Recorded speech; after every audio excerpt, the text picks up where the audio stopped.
teleportation, time travel, and invisibility.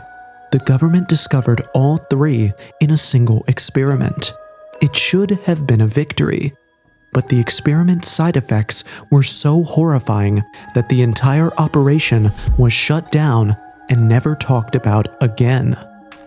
Today, we are diving deep into the government's closet to pull out the skeletons of the Philadelphia experiment, which is often dubbed the most terrifying experiment conducted in America.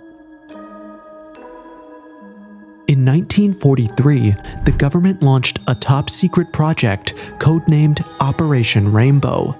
Some believe that it was personally overseen by Albert Einstein himself. Others think that the project simply used Einstein's unified field theory, but everyone agrees that the mission of the project was to make a giant ship invisible. Why would the government want to do something like that?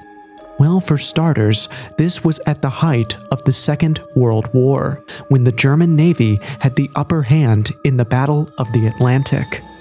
Their submarines, called U-boats, were conducting coordinated attacks and sinking Allied ships left and right. On top of that, American ships were being destroyed even in areas with no German presence. This confused the Allied forces for quite some time. But then they realized what was happening. Turns out, Germany had developed and deployed magnetic sea mines. These were deadly for the US because they were invisible and didn't need to be controlled. Whenever a ship passed over one of these mines, its magnetic field would trigger the mine and cause an explosion. To American generals, it seemed like the only way to get past these mines was to simply teleport to the other side. What started as a harmless comment or a joke became the basis of millions of dollars in research spending from the government to look into how to make it possible. After years of research and studying, they decided to put their theory to the test. In October of 1943, the USS Eldridge was fitted with electrical generators that would supposedly bend light around the ship to make it invisible. This was done at the Philadelphia Naval Shipyard, with crew members from other ships watching on as hundreds of small generators were attached to different parts of the ship. Then it was time to turn on the generators.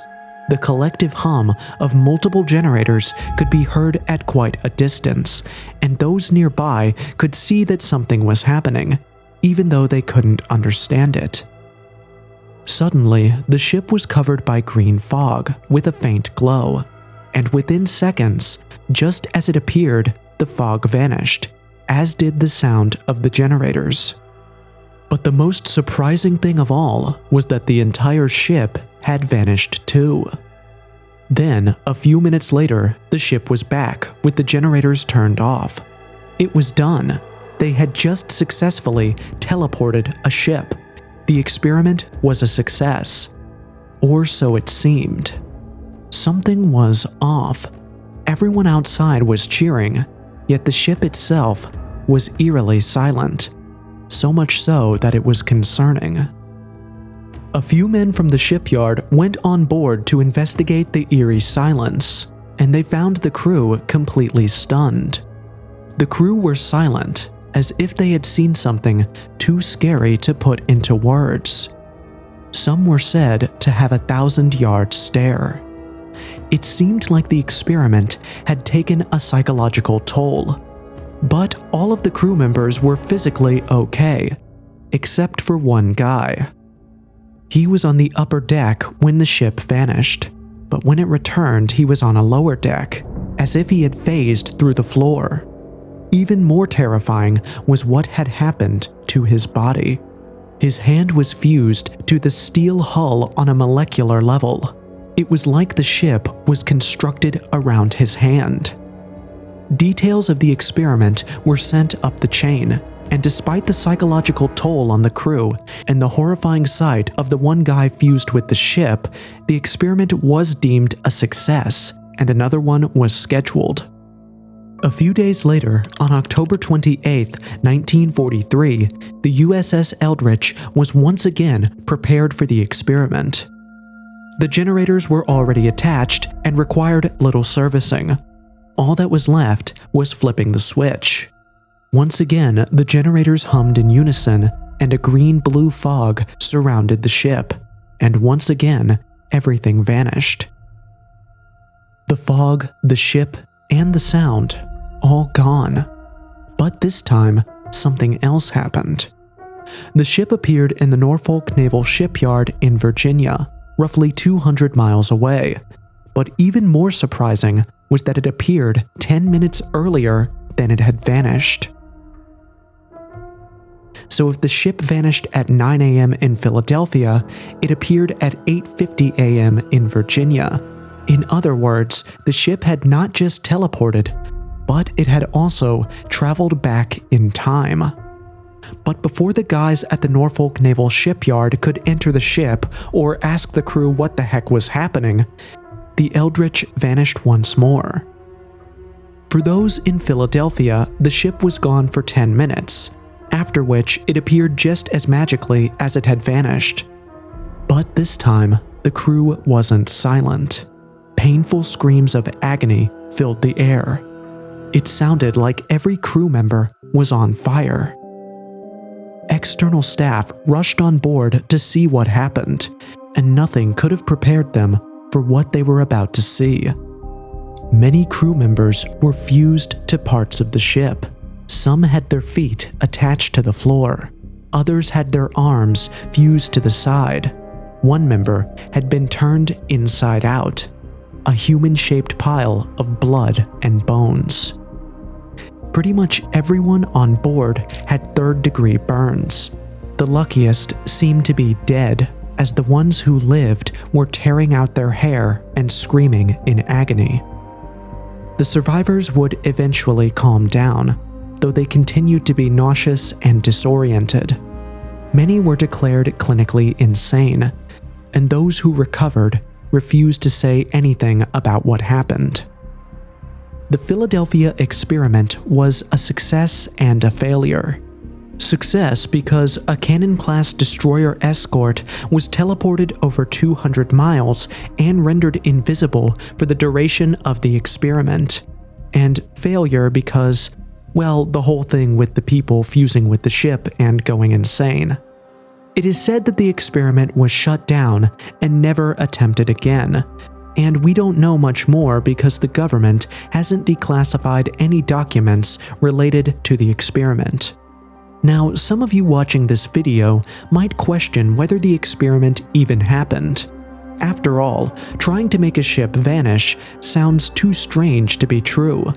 But before you dismiss the story, remember that the government has researched invisibility cloaks as recently as 2012.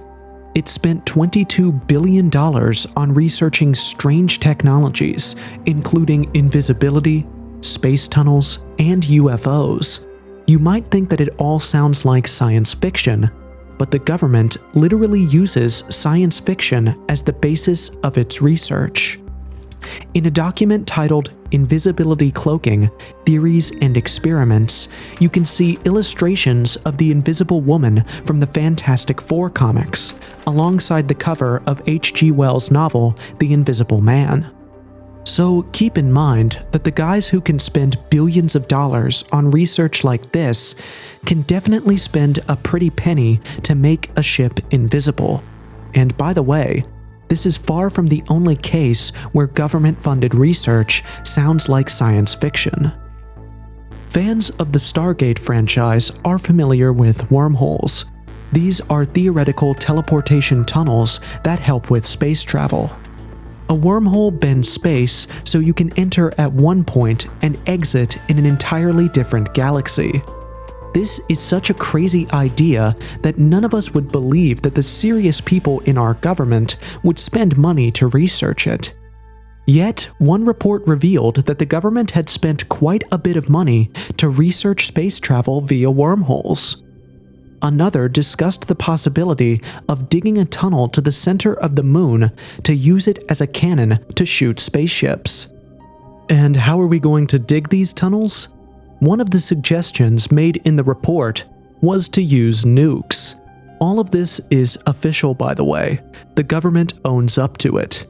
So if the government can fund research into wormholes, invisibility cloaks, and nuking the moon for space travel, it can definitely look at ways to make ships invisible.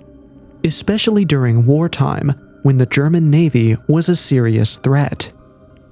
So there is an explanation for why the government would want to conduct the Philadelphia experiment.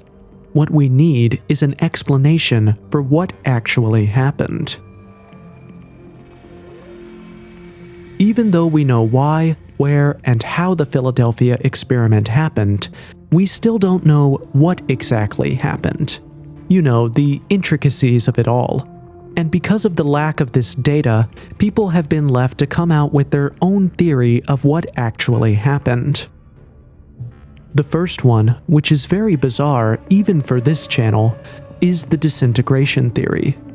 This theory supports the idea that the ship disintegrated at an atomic level and reassembled after the generators were turned off. This would explain why one of the sailors was on a different floor when the ship reappeared. It would also explain how the ship traveled to Norfolk and returned, because individual atoms can travel long distances without being weighed down by gravity. More importantly, this theory explains why the crew suffered from serious psychological problems afterward. Who can blame them? They were shredded and reassembled back into existence.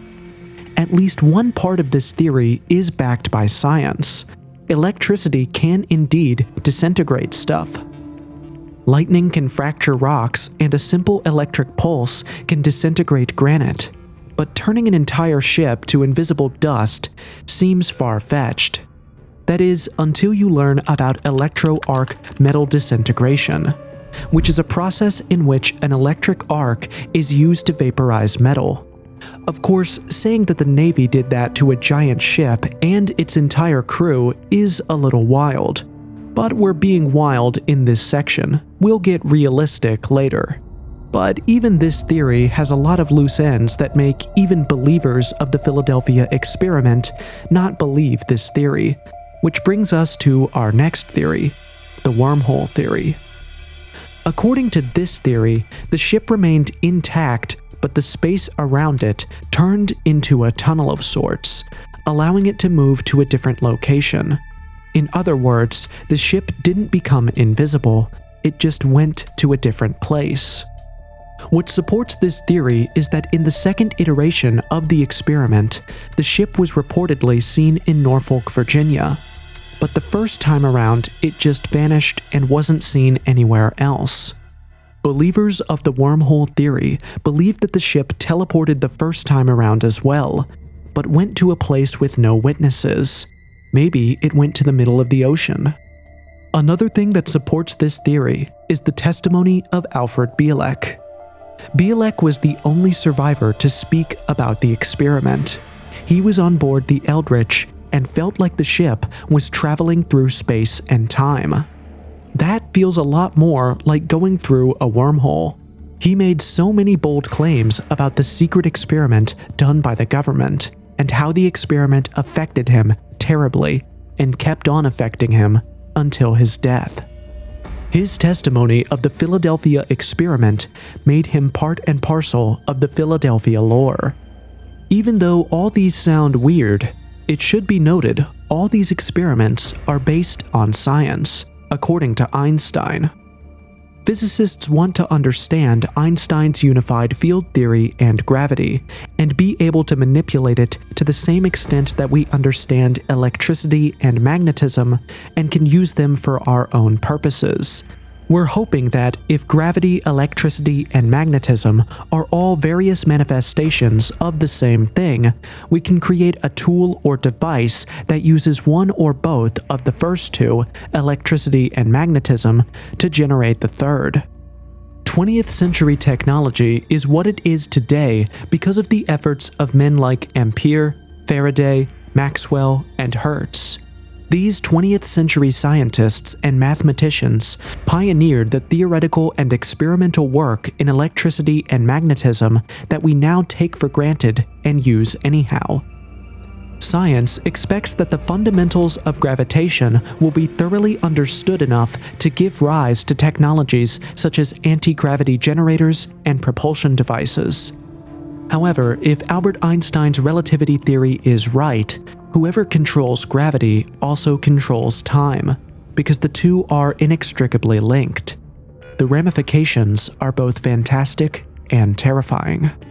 I personally love Brian Cox and Brian Greene's explanation of the wormhole theory, who by the way are physicists, and the way they explain it makes you see how possible it is. However, those who believe in the wormhole theory claim that it is the general public that hasn't seen a wormhole. The insiders, they believe, have witnessed and used wormholes. Some of them think that wormholes will soon be used for space travel, and all the sci-fi movies and even the space-related startups prove that we are being primed to accept interplanetary existence. And there are usually two reactions to this. Wow, that makes a lot of sense. And wow, you must be really high. Now, speaking of being high, we have the final theory, the hallucination theory. According to this theory, the unified field theory experiment was just a cover. The government wasn't researching invisibility. It was simply testing a strong airborne hallucinogen that it could weaponize against the Axis powers. The witnesses who saw the ship disappear in Philadelphia, as well as the ones who saw it appear in Norfolk, were simply hallucinating. The speculated hallucinogen in this case would make you see whatever you were expecting to see. So people who thought the ship was going to be invisible witnessed it disappear. During the war, we could use this hallucinogen to inflate our numbers in the minds of our enemies. This theory has plenty of plausible evidence. For starters, the US government has experimented on its own citizens, and it has used airborne material for one of these tests. In 1950, the government tested our readiness to deal with a bioweapon attack by attacking us with a bioweapon. That's like testing how bulletproof someone is by shooting them with a bullet. And the government kinda did that in Operation Sea Spray by spraying bacteria over the city of San Francisco for an entire week. That led to a bunch of medical complications. But hey, at least the government got to do its test. Then there was Project MK-Ultra, where the CIA gave drugs to a very unlucky selection of subjects. Many of them had terrifying hallucinations, while some of them were temporarily paralyzed from the drugs they were injected with. And that was 10 years after the Philadelphia experiment. So it's not very far-fetched to assume that the Navy was also researching ways to weaponize hallucinogens. Another thing that's consistent with this theory is the color of the fumes. What kind of electric generator produces green fumes? It really sounds like the fumes were a special gas released to affect the witnesses, who were the real subjects of the experiment. So that's three theories. First, the ship disintegrated and reassembled. Second, the ship teleported through a wormhole. And third, the ship stayed where it was, but the smoke got everyone high enough to hallucinate the whole thing. So, which is which? Now, first of all, when you really think about the theories proposed, they all have their counter. For example, the disintegration theory falls apart when you consider the odds of the entire ship reassembling in its previous shape. Some of the humans on board were deformed, supposedly, because the reassembly wasn't perfect. Yet, the entire ship was reassembled into a perfectly operational vessel. That's technically impossible. The bigger something is, the higher its odds are of having reassembly issues. If even one of the crew members was deformed upon reassembly, the entire ship should have been deformed as well. And that's if reassembly was even possible after complete disintegration. Currently, we don't have the technology to split things at the atomic level, and certainly not to reassemble them in their previous shape. Then there is the wormhole theory, which is a little more plausible because wormholes are consistent with Einstein's general theory of relativity. They can be described as tunnels in space-time that let you travel to different points in space and time. But the problem with using wormholes to explain the Philadelphia experiment is that it's too powerful a technology to be kept hidden. If the government really figured out how to create wormholes back in the 40s, we would be in an entirely different universe by now. You can say that the government is just keeping it all under wraps, but remember, even nukes couldn't be kept a secret. Countries were racing to develop the atomic bomb. The US beat everyone by being the first, but it wasn't the only country with nukes. Wormhole technology is far more powerful than nukes. How could we secretly develop it and keep it under wraps for 8 decades without other countries developing some version of the same tech? It's damn near impossible. The third theory is the hardest to debunk, because airborne hallucinogens do exist. And our government has a history of experimenting on its own people. The only flaw in this theory is that it lacks witnesses. If dozens of bystanders hallucinated a giant ship vanishing and reappearing, we would have multiple stories coming from multiple sources. Plus, what are the odds that even 5 people will hallucinate the same thing exactly as it happened? That's a big coincidence. But this doesn't answer our question quite yet, which is, did the Philadelphia experiment happen? Well, I'm going to let you answer that question with a good old origin story. Initially, the story of the Philadelphia experiment had only one witness, a man named Carlos Allende, who witnessed the test while working as a deckhand on a ship called the USS Andrew Forsyth. Initially, Allende kept the account to himself, like everyone else who was at the Philadelphia Naval Shipyard that day. But then he found out that a man named Morris K. Jessup was looking into Albert Einstein's incomplete unified field theory. Jessup had a little bit of fame because he wrote a book titled The Case for the UFO in 1955. Allende wrote hundreds of letters to Jessup criticizing his work. The guy had the same energy as the YouTube comments section. He followed Jessup's work, but loved to bash him. And when he learned that Jessup was working on the unified field theory, he decided to break his silence on the USS Eldridge conspiracy and talked about the Philadelphia experiment. Allende's goal was to convince Jessup to give up his research on Einstein's unified field theory, as it was too dangerous to contain if they ever figured it out. Jessup, who had ignored hundreds of letters by then, decided to humor Allende and asked him for proof, which Allende could not provide. So Jessup moved on, and he didn't tell anyone about the Philadelphia experiment. So how did the word get out? Well, the U.S. Office of Naval Research got an anonymous package labeled Happy Easter. Inside, they found a copy of Jessup's book with handwritten comments from 3 different people, Mr. A, Mr. B, and Jimmy. Using 3 different colors of ink, these contributors presented a lot of information about covert technology, and at several points they had brought up the Philadelphia experiment. This was how the word got out. Agents of the Office of Naval Research seem to have believed the story presented by Mr. A, Mr. B, and Jimmy, so they privately printed copies of the modified manuscript with all the comments. These copies were circulated among their close friends, who also happened to be in the Office of Naval Research. Soon, the story of the Philadelphia experiment started spreading as more and more people discovered the information presented by Mr. A, Mr. B, and Jimmy. But there was a problem. Mr. A, Mr. B, and Jimmy were the same person. While the comments on the book were made in 3 different colors, they had the same handwriting, and when Jessup, the author of the original book, was asked to look at the copy with the comments, he confirmed that the handwriting matched the letters he had been receiving from Carlos Allende.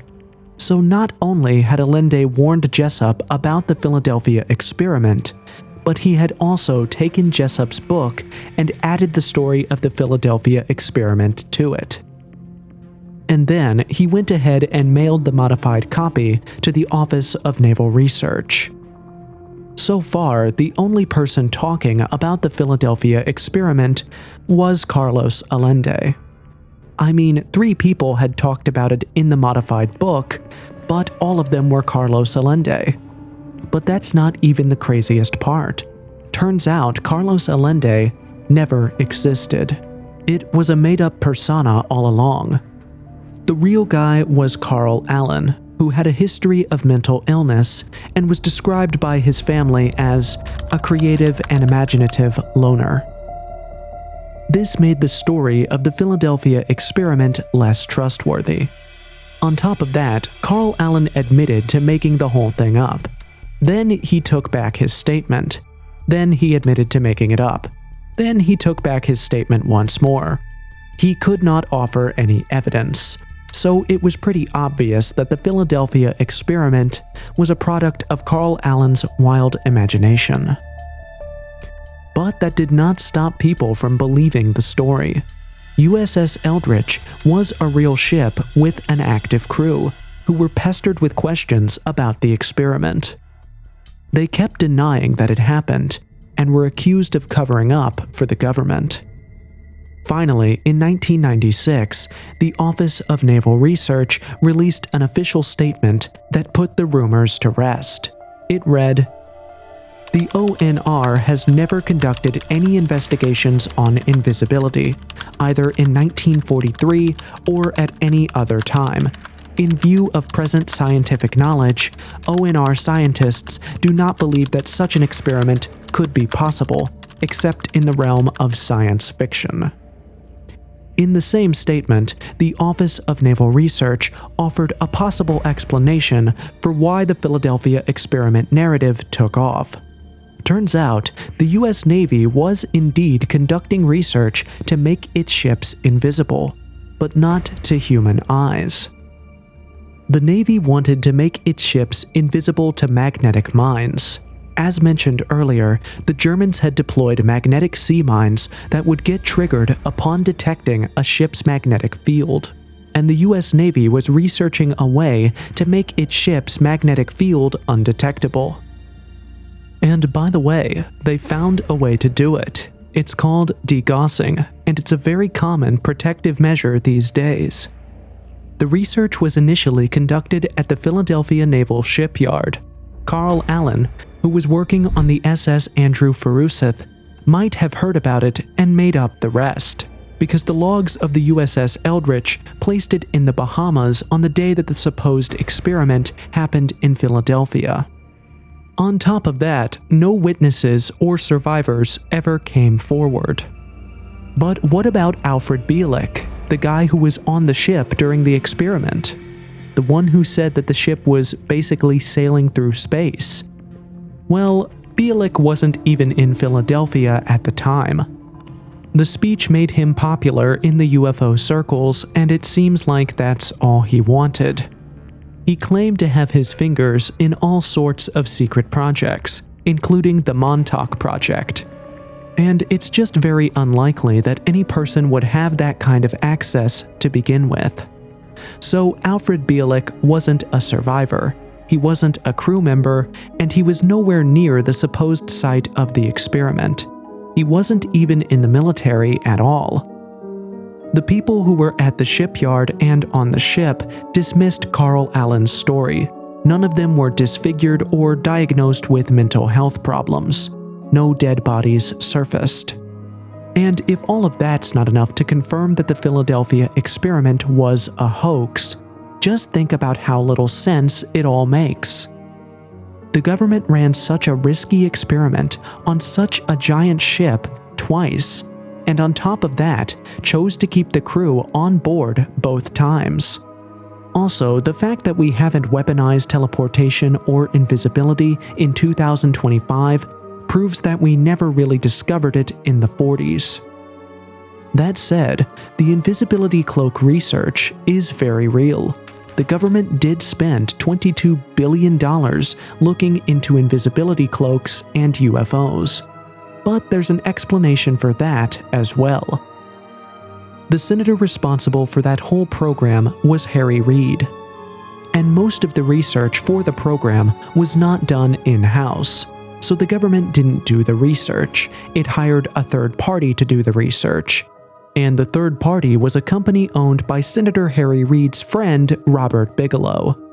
The same Robert Bigelow who was a regular contributor to Senator Reid's re-election campaigns for quite some time.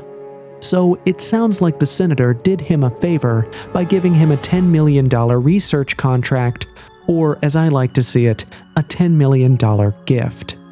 But as the documents from the project proved, none of it is practical in the foreseeable future.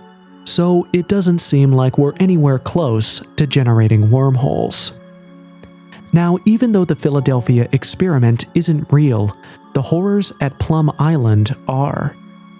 It was because of things done at Plum Island that people believed the Philadelphia experiment was real. The horrors the government did there were nothing you've ever seen, and you should totally watch it to fully understand the lengths the government would go.